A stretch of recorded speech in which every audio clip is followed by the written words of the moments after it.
Mesdames et messieurs, bonsoir. Bonsoir à ICF, bonsoir à l'université d'ICF. Est-ce que vous êtes prêts pour un nouvel épisode Infusion de science? Ça vous motive? Trop bien. Je pense que vous avez choisi la bonne soirée parce que il fait très beau, c'est magnifique, j'aime bien l'été, j'avoue, mais ce soir, on va apprendre vraiment de bonnes choses. Trop bien. Ce que je vous propose avant de se plonger dans le vif du sujet, c'est qu'on prie. Seigneur Jésus, merci parce que tu es là ce soir, même dans cette salle, tu es là présent ce soir, et puis on t'invite, on veut vraiment que tu sois au centre maintenant, et puis que tu ouvres maintenant pendant ce moment qu'on va ouvrir la Bible, que tu souffles de la vie dans ces paroles, et puis qu'on découvre à quel point tu es grand, à quel point tu es puissant. Ouais, Seigneur Jésus, parle-nous, et puis on ouvre maintenant notre cœur. Puis on dit tous ensemble, Amen. Amen. Trop bien. On va parler de science. Et puis je me suis dit, il faut qu'on commence par le début. On va commencer par le commencement. Donc on va ouvrir la Bible. On va lire dans Genèse chapitre 1, verset 1. Au commencement, Dieu créa le ciel et la terre. La terre n'était que chaos et vide. Il y avait des ténèbres à la surface de l'abîme et l'Esprit de Dieu planait au-dessus de l'eau. Plus tard, on lit, Dieu dit que la terre produise des animaux vivants. C'est intéressant ce mot, vivant. Je me suis dit, mais attends, des animaux sont vivants, non? Mais c'est précisé, vivants. Selon leur espèce, du bétail, des reptiles et des animaux terrestres selon leur espèce. Puis Dieu dit, voilà, peut-être vous avez déjà remarqué, des fois j'ai la fâcheuse tendance de mélanger les mots, je pense à deux mots, et puis je crée un nouveau mot. Donc peut-être c'est la créativité ou c'est scientifique, je ne sais pas. Voilà, c'est pas mal. Puis Dieu dit, je vais y arriver. C'est peut-être un nouveau mot, non, du dictionnaire, je ne sais pas. Bref, faisons l'homme à notre image, selon notre ressemblance, et qu'il domine sur les poissons de la mer, sur les oiseaux du ciel, sur le bétail, sur toute la terre, et sur tous les reptiles qui rampent sur la terre. Voilà le début. Dieu, il a parlé, et puis il a créé des animaux vivants, il a créé les hommes, donc l'homme et la femme, à son image. Et puis Paul, dans Romains, il dit quelque chose d'intéressant à propos de la création. Il dit, car depuis la création du monde, les perfections invisibles de Dieu, sa puissance éternelle et sa divinité se voient dans ses œuvres quand on y réfléchit. Ou dans la traduction de Second 21, c'est écrit, se voit depuis la création du monde. Mais j'aime bien ce mot quand on y réfléchit. Parce qu'il n'y a pas tout le monde qui découvre Dieu à travers la création. Mais quand on y réfléchit, on trouve Dieu. Donc la création, elle pointe vers Dieu. Donc ce que je te propose ce soir, qu'on fasse une petite découverte à travers la science, qu'on regarde deux, trois découvertes et puis qu'on se pose la question, mais est-ce qu'on découvre Dieu? Est-ce qu'on voit Dieu à travers de sa création? Parce que ce qui est intéressant, c'est que les hommes ont commencé à étudier les sciences parce qu'ils croyaient en Dieu. Ça m'a vachement surpris parce que, en tout cas, c'est quelque chose que j'ai jamais entendu à l'école. On me l'a jamais dit, mais c'est vrai. Parce que c'est C.S. Lewis, donc c'est un écrivain, pour ceux qui ne connaissent pas C.S. Lewis, c'est un écrivain et universitaire britannique. Il est connu pour ses travaux sur la littérature médiévale, ses ouvrages de critique littéraire et aussi d'apologétique du christianisme, ainsi que pour la série des chroniques de Narnia, qui était écrite en 1950 jusqu'à 1957. Il enseignait aussi aux côtés de Tolkien, qui est l'auteur du Seigneur des Anneaux, à la faculté de littérature anglaise de l'université d'Oxford en Angleterre. Voici ce que C.S. Lewis a écrit. Pourquoi des hommes sont-ils devenus des scientifiques? Parce qu'ils s'attendaient à trouver des lois dans la nature, et ils s'attendaient à trouver des lois dans la nature car ils croyaient en un législateur. C'est intéressant. Donc en fait, ce qu'il dit, c'est que les gens s'attendaient à trouver une loi. Et puis pourquoi ? Parce que c'est Dieu qui a établi des lois. Donc en fait, tout au début de la science, Dieu a été le moteur de la recherche scientifique.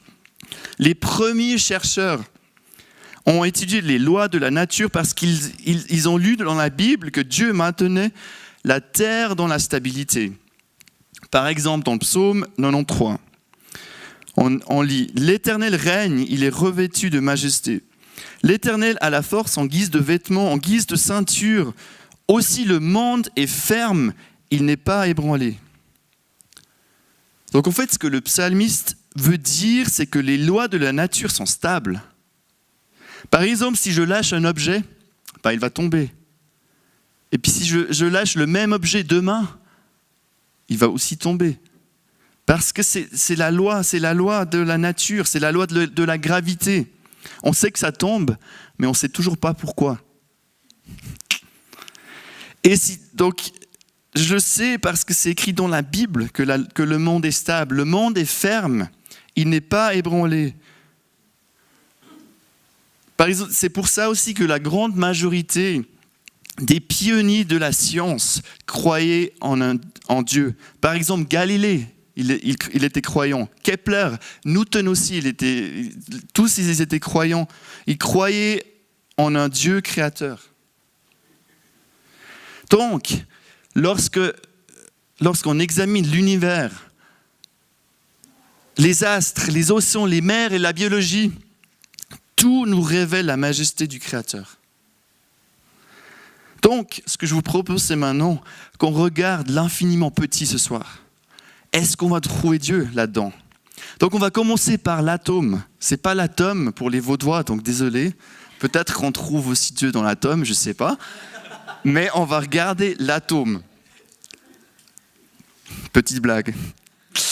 Pour commencer, pour alléger un peu la science, non ? Ça vous... Voilà, donc l'électron a été découvert en premier. C'est précisément en 1897, l'Écossais Thomson prouve expérimentalement l'existence des électrons, qui avait été prédite par un certain George Johnston Stoney, aussi en anglais, en 1874. Cette découverte est le résultat d'une série d'expériences sur les rayons cathodiques.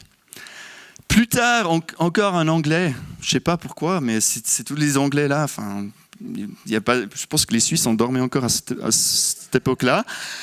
Plus tard, donc en 1909, un certain Rutherford a dirigé une expérience intéressante. En fait, ce qu'il a fait, il a pris des particules radioactives, donc des particules alpha. C'est des particules de hélium, en fait, et puis il les a placées dans une boîte, et le faisceau de particules alpha est orienté en direction d'une très fine feuille d'or. Et puis à l'autre bout, donc il y aura une photo normalement qui va venir, donc de l'autre côté, il y avait un écran. Donc en fait, et puis lui, il s'attendait à ce que ces particules traversent cette feuille d'or, et puis qu'elles se retrouvent toutes juste dans l'axe en fait, de ce faisceau.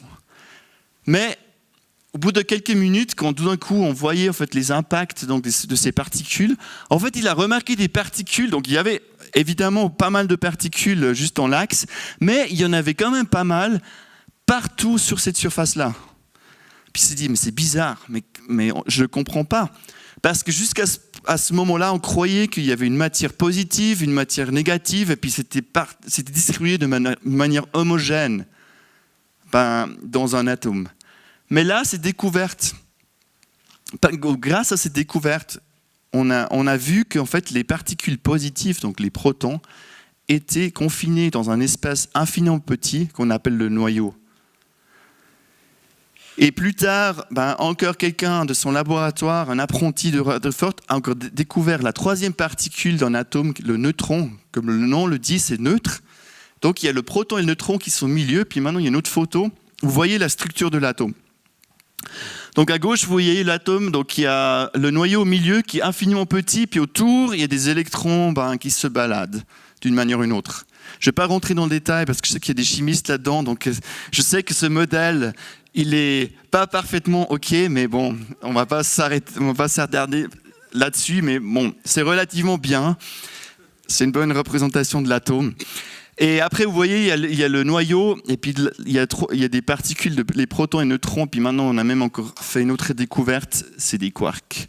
Donc c'est quand même quelque chose d'incroyable. Et puis en fait, ce qu'on voit de nouveau, il y a une loi. Parce que quand on voit cette représentation-là, on pourrait aussi dire que c'est comme l'univers.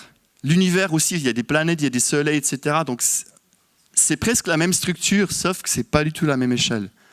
Et puis ces particules restent. Et puis le noyau, il est compact. Et puis on ne sait toujours pas pourquoi les particules restent. En fait, parce qu'il y a tellement de particules positives. En fait, ils devaient se repousser, mais en fait, ils restent. Donc de nouveau, on voit les lois dans la création. Une autre découverte, un peu plus tard dans le XXe siècle, précisément en 1953, de nouveau deux Anglais, britanniques, je ne sais pas, on reste toujours ce côté-là. Non, c'est pas vrai en fait, c'était un Américain, donc on a quand même changé de continent. C'était le généticien américain James Watson et le biophysicien britannique Francis Crick ont publié un article dans Nature. Donc pour ceux qui ne sont pas scientifiques, en fait, si vous voulez publier une fois un article, c'est un peu The Journal, quoi. En fait, c'est là où on publie, quoi. C'est comme un peu Le Monde ou le New York Times, en fait. Dans le journalisme, c'est le Nature.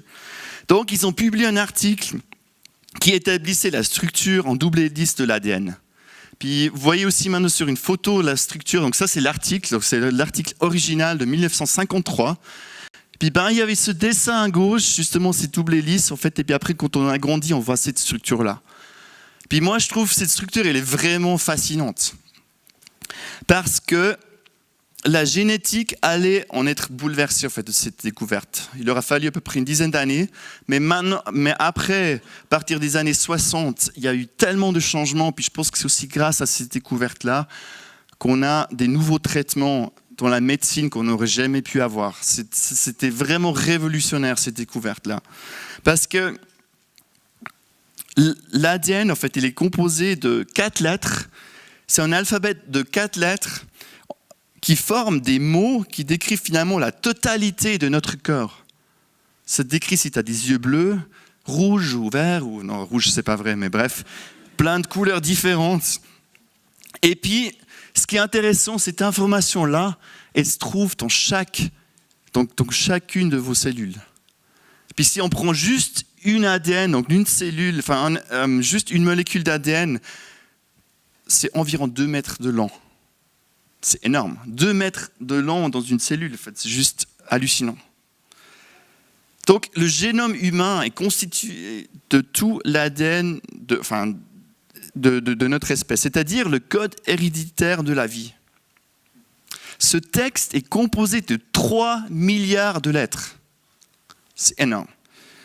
Et rédigé sous la forme étrange et cryptographique d'un code à 4 lettres. Telle est l'incroyable complexité de l'information transportée dans chacune des cellules du corps humain et la lecture à haute voix de ce code, au rythme de 3 lettres par seconde, prendrait 31 ans. Et cela même en lisant jour et nuit. Imprimer ces lettres dans une taille de police ordinaire sur du papier normal et regrouper toutes les feuilles de l'impression aurait pour résultat une tour dont la hauteur équivaudrait au monument de Washington, à Washington DC, qui fait 170 mètres de haut. Waouh!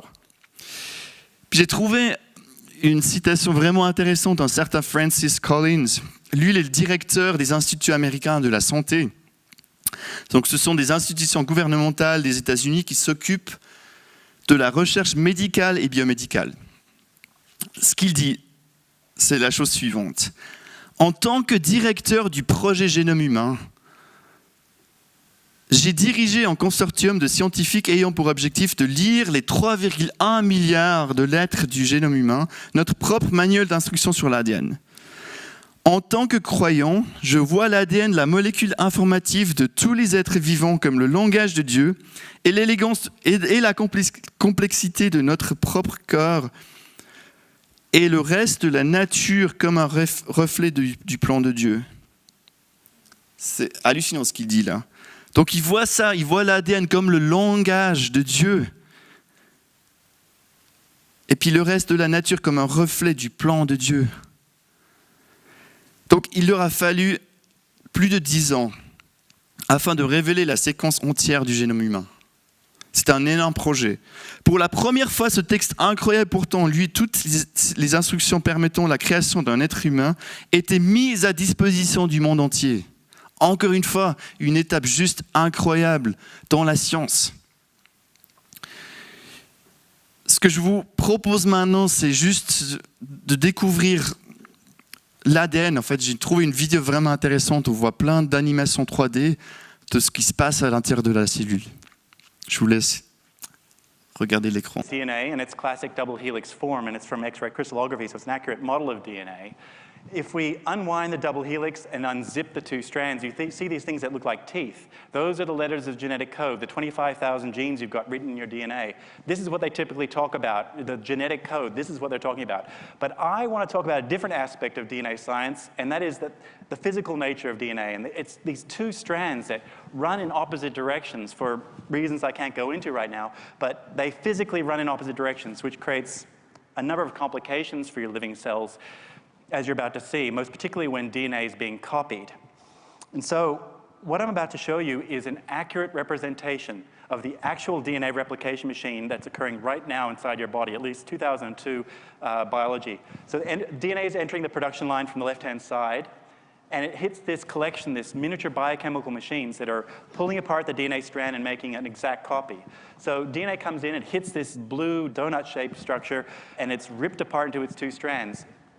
One strand can be copied directly, and it can be seen spooling off down to the bottom there. But things aren't so simple for the other strand because it must be copied backwards. So it's thrown out repeatedly in these loops and copied one section at a time, creating two new DNA molecules. Now, you have billions of this machine right now whirring the right way inside you, copying your DNA with exquisite fidelity. It's an accurate representation, and it's pretty much at the correct speed for what it's occurring inside you, but I've left out error correction and a bunch of other things. This was work from a number of years ago. Thank you.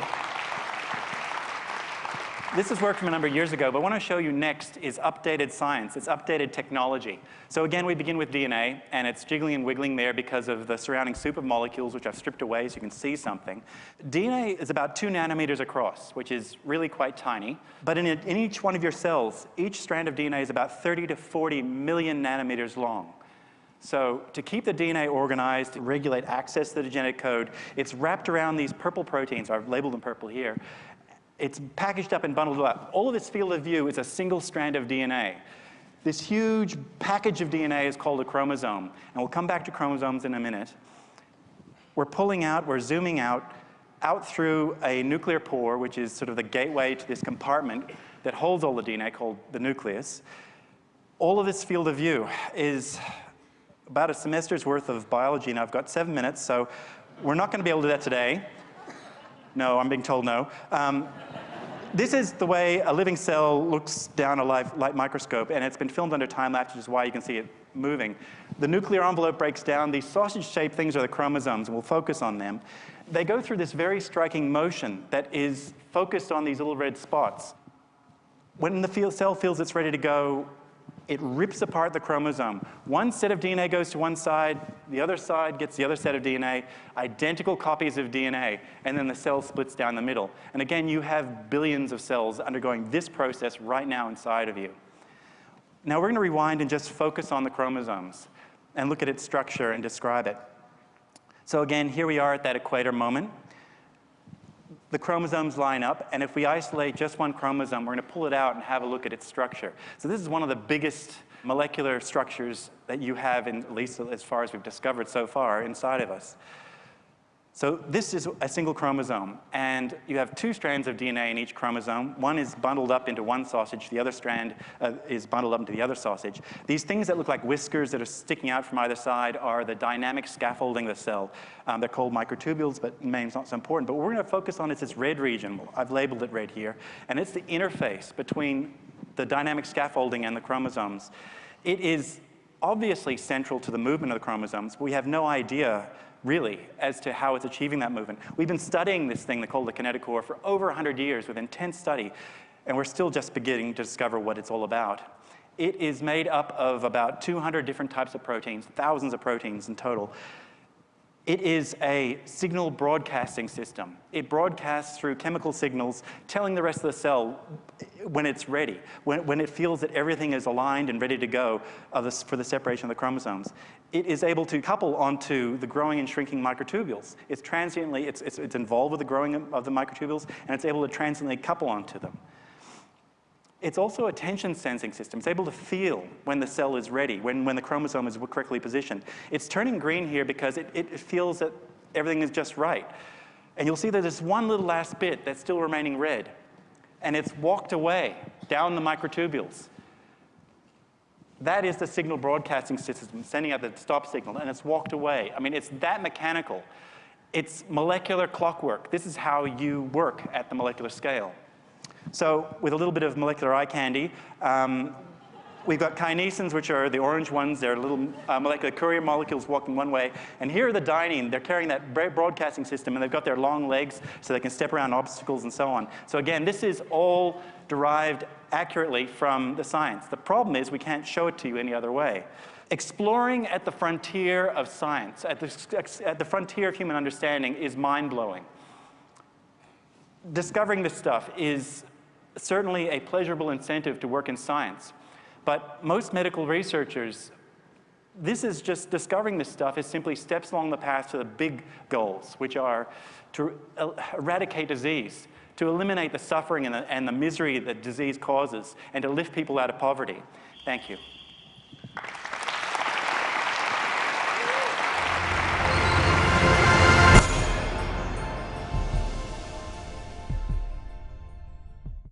C'est énorme. C'est juste énorme. Je trouve que c'est tellement fascinant de voir ce qui se passe dans nos cellules maintenant, dans chacune de vos cellules.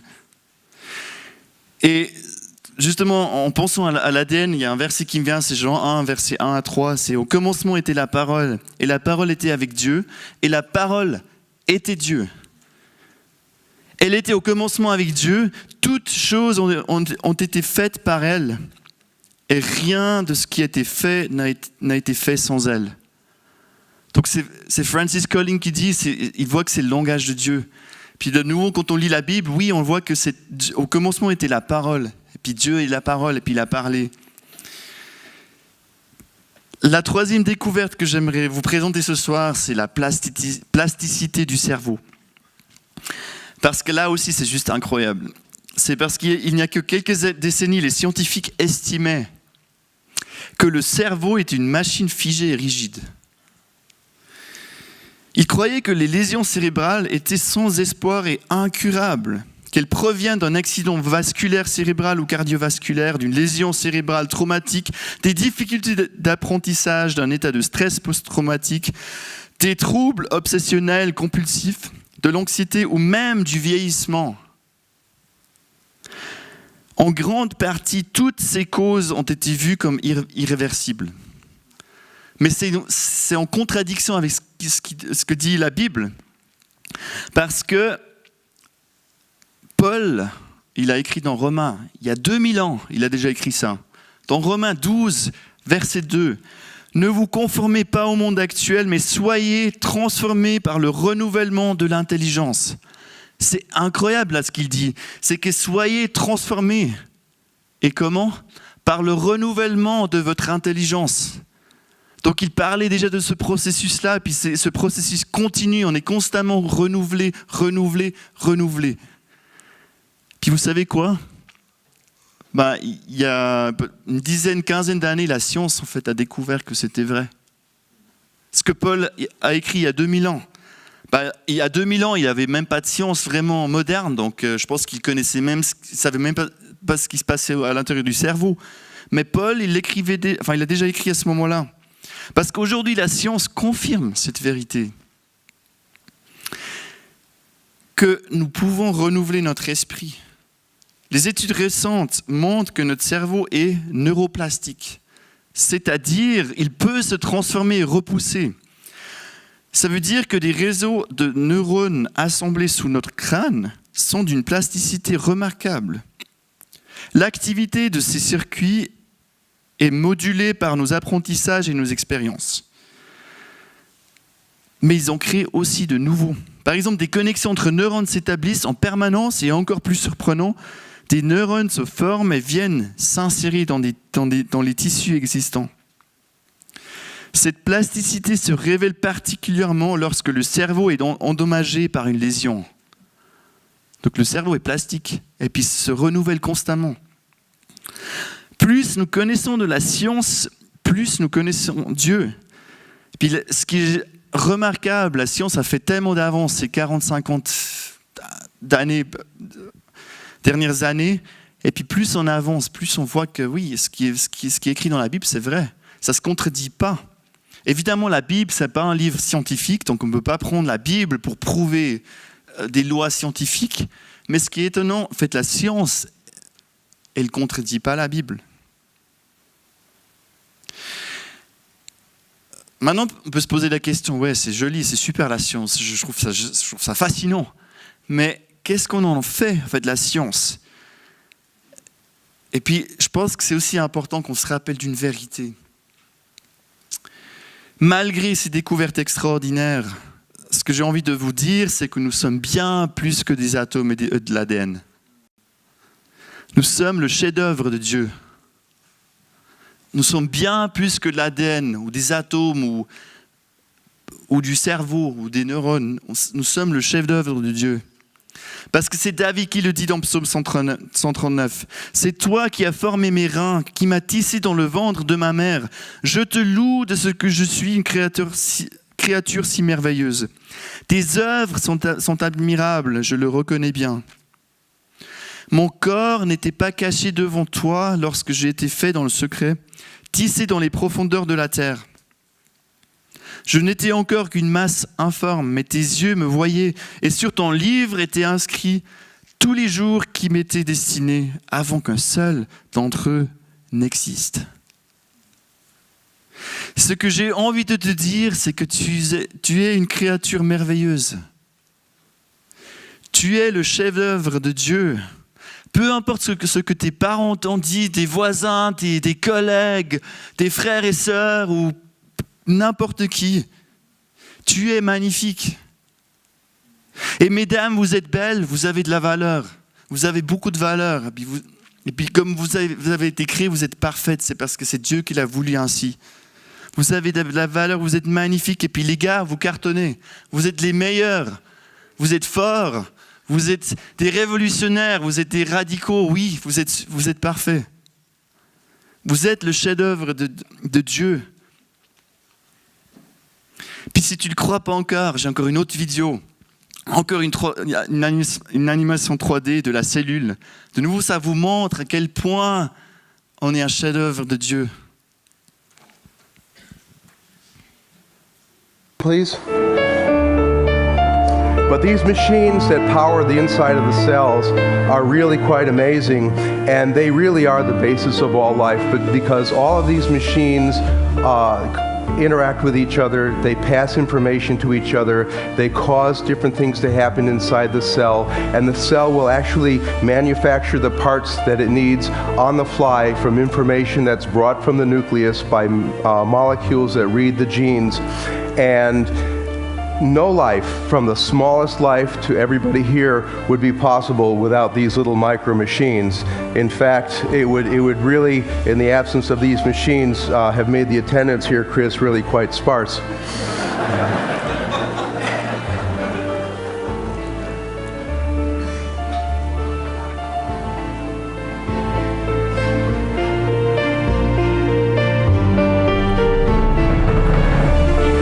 This is the FedEx delivery guy of the cell.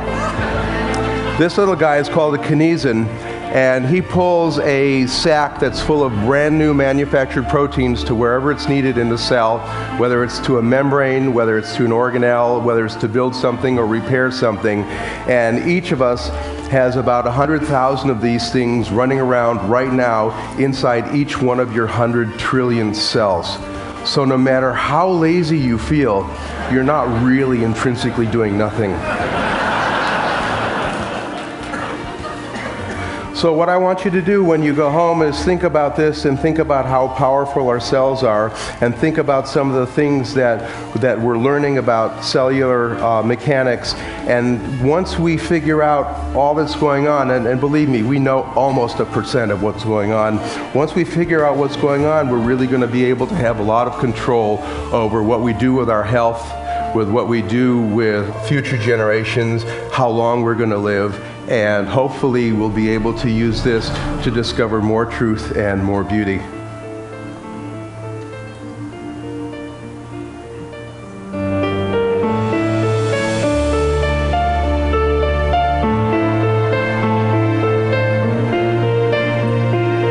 But it's really quite amazing that these cells, these micro machines, are aware enough of what the cell needs that they do their bidding, they work together, they make the cell do what it needs to do, and their working together helps our bodies, huge entities that they will never see, function properly. Enjoy the rest of the show. Thank you.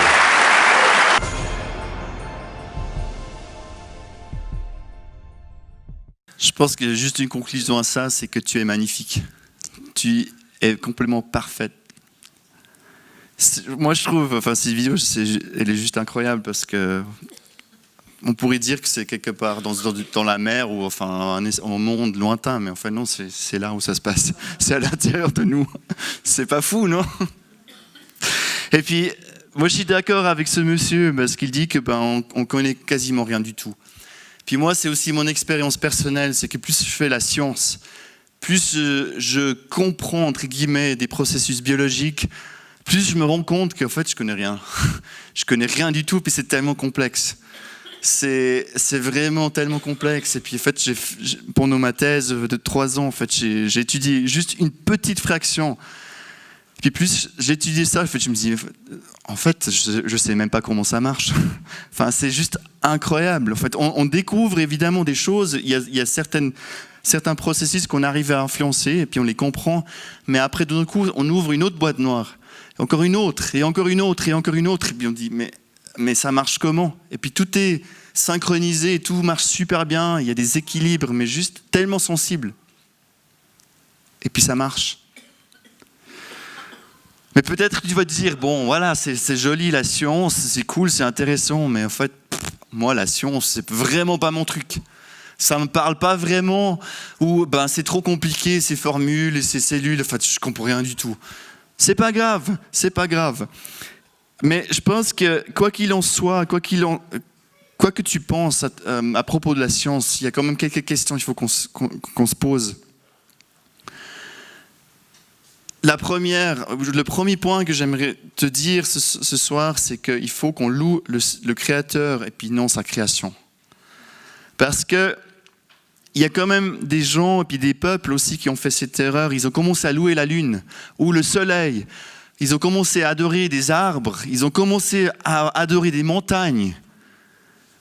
Ou aujourd'hui, c'est peut-être un peu plus subtil. On pense que c'est des anciennes cultures, on ne fait pas ça. Mais qu'est-ce qu'on fait aujourd'hui? Il y a beaucoup de scientifiques qui disent il n'y a pas de Dieu. Donc finalement, c'est la même chose. On remplace le Créateur par autre chose. Eux, ils parlent par exemple de la nature, ou ils parlent du hasard, ou ils parlent de la science. Peu importe, mais c'est la même chose. Il faut vraiment qu'on loue ou qu'on adore le Créateur et non sa création. Parce que la seule réponse face à ça, vous savez ce que c'est? C'est ça. C'est louer Dieu, puis lui dire, c'est tellement magnifique. Nous, on est infiniment petits, puis toi, tu es infiniment grand. Toi, tu es le créateur de toutes choses, et puis on t'adore. Puis c'est justement ce que Paul a dit dans Éphésiens 3. Il dit, voilà pourquoi je plie les genoux devant le Père de notre Seigneur Jésus-Christ. Je prie qu'il vous donne, conformément à la richesse de sa gloire, d'être puissamment fortifié par son esprit dans votre être intérieur, de sorte que le Christ habite dans votre cœur par la foi. Je prie que vous soyez enracinés et fondés dans l'amour pour être capables de comprendre avec tous les saints Quelle est la largeur, la longueur, la profondeur et la hauteur de l'amour de Christ? Et de connaître cet amour qui surpasse toute connaissance, afin que vous soyez remplis de toute la plénitude de Dieu. Moi, je pense que Dieu révèle son amour à travers la création. Son amour qui est tellement profond, qui est tellement plus haut, tellement plus large, tellement plus long. Puis la création, quand on la regarde, quand on regarde ses cellules, c'est aussi cette impression que j'ai. Ça dépasse tellement mon imagination. Ou encore dans Romains 11, verset 36, il dit « C'est de lui, par lui et pour lui que sont toutes choses. » C'est de lui, par lui et pour lui, c'est pour sa gloire. À lui la gloire dans tous les siècles. Amen. Je pense que la seule réponse face à la création, face à l'ingéniosité vraiment de la création, c'est de dire, mais ton nom soit loué, que ton nom soit loué, que ton nom soit sanctifié. C'est toi le Créateur. Puis deuxièmement, ce que j'ai envie de te dire, c'est que Dieu, il a un plan pour toi. Ce Dieu, comme C.S. Lewis a dit, qu'il établit des lois, il a tout fait de manière intentionnelle. Il a créé des animaux vivants, il a créé des montagnes, de la mer, les atomes, l'atome aussi. Parce qu'il a un plan pour toi. David l'a dit dans le psaume 39, « Sur ton livre étaient inscrits tous les jours qui m'étaient destinés avant qu'un seul d'entre eux n'existe. » Dieu t'a créé pour une mission spécifique. Dieu a un plan pour toi. Il n'a pas de hasard que tu sois là aujourd'hui. Il n'y a pas de hasard. Car nous sommes son ouvrage. Ou dans d'autres traductions, surtout en anglais, souvent c'est traduit par masterpiece, qui veut dire le chef-d'œuvre. Tu es son chef-d'œuvre ayant été créé en Jésus-Christ pour de bonnes œuvres que Dieu a préparées d'avance, afin que nous les pratiquions. Dieu t'a créé pour un but bien précis. Il a une mission pour toi. Puis si tu ne l'as pas encore découverte, il va t'aider à la découvrir. Il va te montrer pourquoi tu es là aujourd'hui, en 2018, à Lausanne. Pourquoi? Il a une mission pour toi. Puis je pense qu'en étudiant la science, en étudiant l'infiniment petit, on voit que Dieu, c'est un créateur qui avait un but précis. C'est un Dieu de la loi, il a établi des lois, c'est constant, la création est constante. Et puis Dieu dit que je suis le même hier, aujourd'hui et demain. Dieu ne change pas. Dieu ne changera jamais. Il est toujours le même. Puis l'invitation est toujours là. Parce que Paul, il a dit dans le verset de Romains, c'est que ceux qui réfléchissent trouvent Dieu. Puis si tu devais juste garder une chose de message, je pense que c'est ça. Si tu as envie de trouver, de chercher Dieu, tu vas le trouver. Ça, c'est sûr.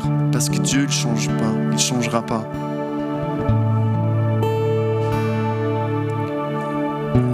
Tu peux le trouver à travers la science. Tu peux le trouver à travers l'infiniment petit. Tu peux le trouver à travers l'infiniment grand, comme on a vu dimanche passé. Dans l'univers. Ou peu importe. Mais Dieu, il se laisse trouver. Il se laisse trouver par toi. Maintenant, aujourd'hui. Parce qu'il dit qu'il se laisse trouver par ceux qui le cherchent. Oui, je déclare, moi le Seigneur, si vous me cherchez de tout votre cœur, je me laisserai trouver par vous. Donc ce que j'ai envie de te dire, sois curieux, pose-toi beaucoup de questions. Si c'est la science ton trip, vas-y, fonce. Cherche, pose des questions à Dieu, même s'il y a plein de choses que tu ne comprends pas. Pose ces questions à Dieu. Si c'est autre chose, pareil, sois curieux, pose des questions, puis va à la rencontre de Dieu. C'est ce que j'ai envie de te proposer maintenant, c'est pendant ce moment face-to-face. tu as la possibilité de justement aller à la rencontre de Dieu. Tu peux le trouver en chantant. Il y aura aussi l'équipe de prière qui sera là pour toi. Si toi, tu connais pas Dieu, tu n'as encore jamais donné ta vie à Jésus, fais-le. Parce que Dieu, c'est le même. Il veut l'être trouvé. Et puis, il est là aujourd'hui, et puis il dit, mais viens. Il est dans sa main, et il dit, viens, je suis là pour toi.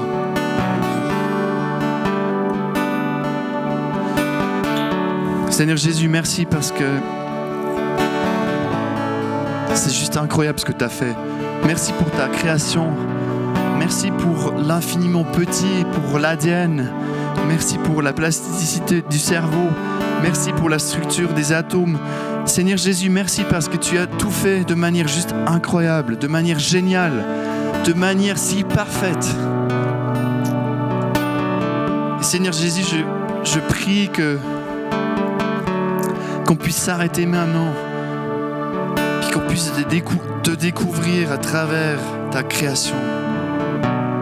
Comme tu l'as dit quand on y réfléchit. Puis Seigneur Jésus, on veut maintenant réfléchir. On veut te découvrir. Puis je te prie pour une révélation spéciale pour chacun de nous.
Please. But these machines that power the inside of the cells are really quite amazing, and they really are the basis of all life, but because all of these machines interact with each other, they pass information to each other, they cause different things to happen inside the cell, and the cell will actually manufacture the parts that it needs on the fly from information that's brought from the nucleus by molecules that read the genes. And no life, from the smallest life to everybody here, would be possible without these little micro machines. In fact, it would really, in the absence of these machines, have made the attendance here, Chris, really quite sparse.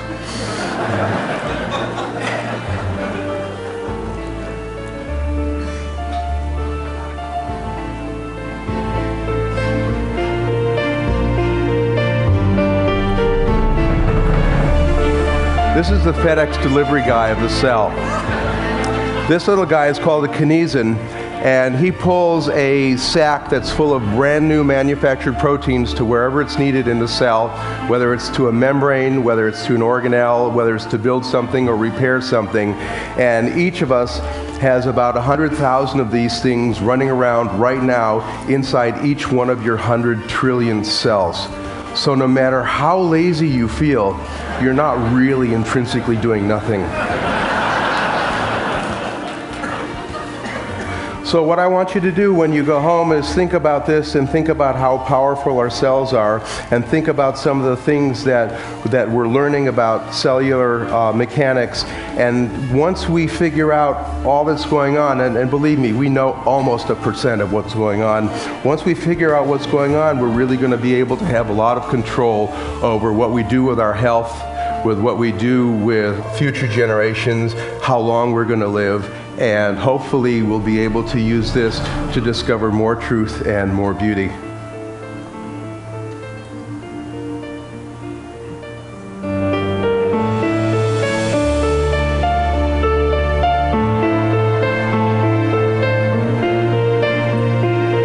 But it's really quite amazing that these cells, these micro machines, are aware enough of what the cell needs that they do their bidding. They work together, they make the cell do what it needs to do, and their working together helps our bodies, huge entities that they will never see, function properly. Enjoy the rest of the show. Thank you.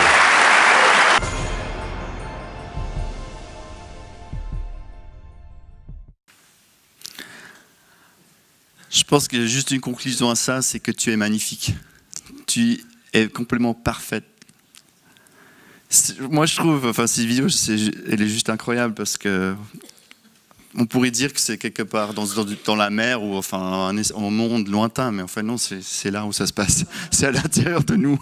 C'est pas fou, non? Et puis, moi, je suis d'accord avec ce monsieur parce qu'il dit que on connaît quasiment rien du tout. Puis moi, c'est aussi mon expérience personnelle, c'est que plus je fais la science, plus je comprends, entre guillemets, des processus biologiques, plus je me rends compte qu'en fait, je connais rien. Je connais rien du tout, puis c'est tellement complexe. C'est vraiment tellement complexe. Et puis en fait, pendant ma thèse de 3 ans, en fait, j'ai étudié juste une petite fraction. Puis plus j'étudiais ça, en fait, je me dis, en fait, je sais même pas comment ça marche.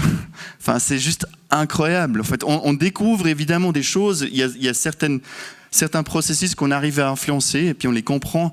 Mais après, d'un coup, on ouvre une autre boîte noire, encore une autre, et encore une autre, et encore une autre. Et puis on dit, mais ça marche comment? Et puis tout est synchronisé, tout marche super bien. Il y a des équilibres, mais juste tellement sensibles.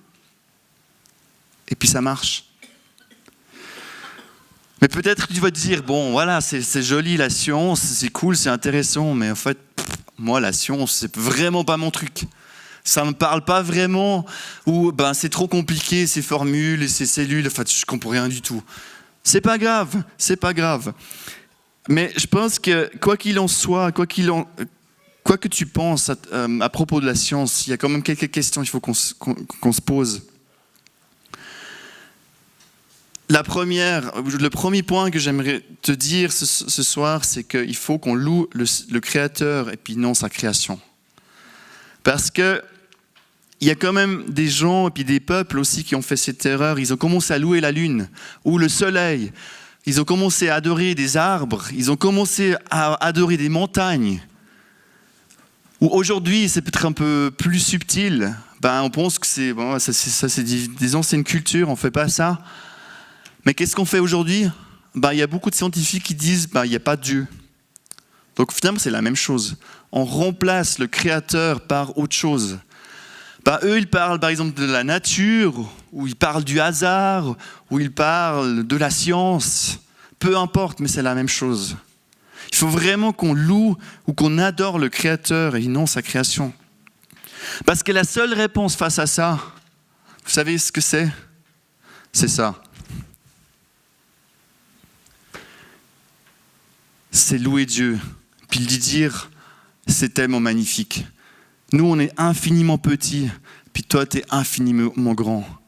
Toi, tu es le créateur de toutes choses, et puis on t'adore. Puis c'est justement ce que Paul a dit dans Éphésiens 3. Il dit, voilà pourquoi je plie les genoux devant le Père de notre Seigneur Jésus-Christ. Je prie qu'il vous donne, conformément à la richesse de sa gloire, d'être puissamment fortifié par son esprit dans votre être intérieur, de sorte que le Christ habite dans votre cœur par la foi. Je prie que vous soyez enracinés et fondés dans l'amour pour être capables de comprendre avec tous les saints quelle est la largeur, la longueur, la profondeur et la hauteur de l'amour de Christ. Et de connaître cet amour qui surpasse toute connaissance, afin que vous soyez remplis de toute la plénitude de Dieu.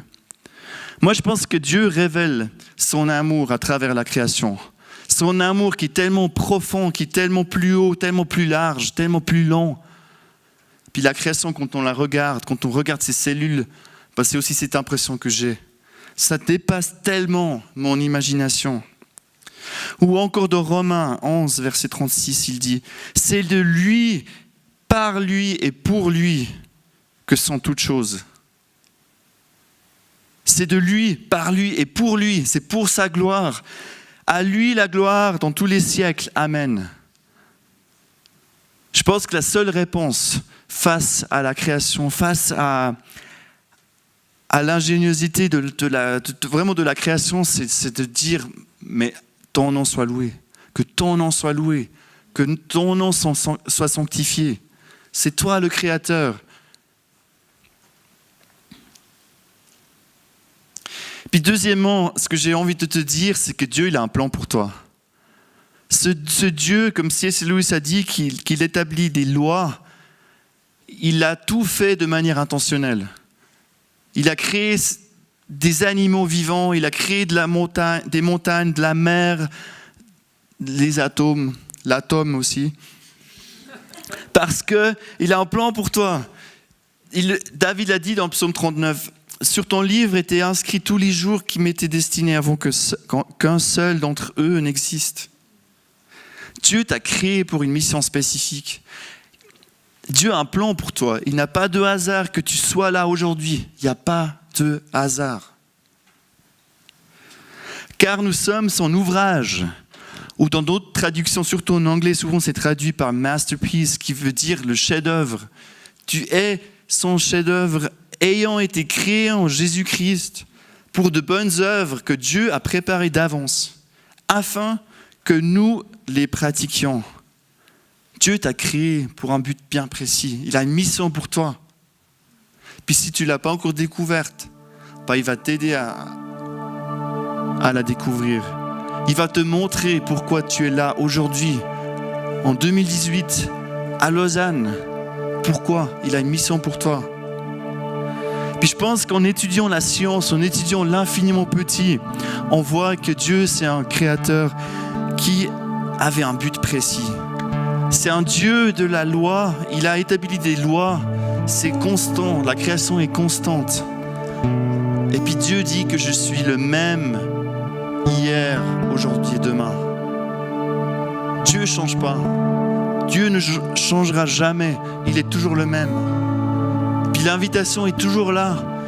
Parce que Paul, il a dit dans le verset de Romains, c'est que ceux qui réfléchissent trouvent Dieu.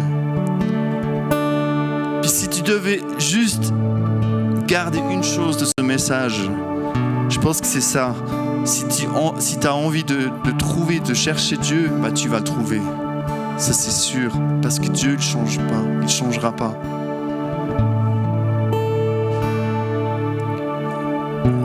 Tu peux le trouver à travers la science. Tu peux le trouver à travers l'infiniment petit. Tu peux le trouver à travers l'infiniment grand, comme on a vu dimanche passé. Dans l'univers. Ou peu importe. Mais Dieu, il se laisse trouver. Il se laisse trouver par toi. Maintenant, aujourd'hui. Parce qu'il dit qu'il se laisse trouver par ceux qui le cherchent. Oui, je déclare, moi le Seigneur, si vous me cherchez de tout votre cœur, je me laisserai trouver par vous. Donc ce que j'ai envie de te dire, sois curieux, pose-toi beaucoup de questions. Si c'est la science ton trip, bah vas-y, fonce. Cherche, pose des questions à Dieu, même s'il y a plein de choses que tu ne comprends pas. Pose ces questions à Dieu. Si c'est autre chose, pareil, sois curieux, pose des questions, puis va à la rencontre de Dieu. C'est ce que j'ai envie de te proposer maintenant, c'est pendant ce moment face-to-face. Tu as la possibilité de justement aller à la rencontre de Dieu. Tu peux le trouver, pas en chantant. Il y aura aussi l'équipe de prière qui sera là pour toi. Si toi, tu connais pas Dieu, tu n'as encore jamais donné ta vie à Jésus, fais-le. Parce que Dieu, c'est le même. Il veut l'être trouvé. Et puis, il est là aujourd'hui, et puis il dit, viens. Il est dans sa main, et puis il dit, viens, je suis là pour toi.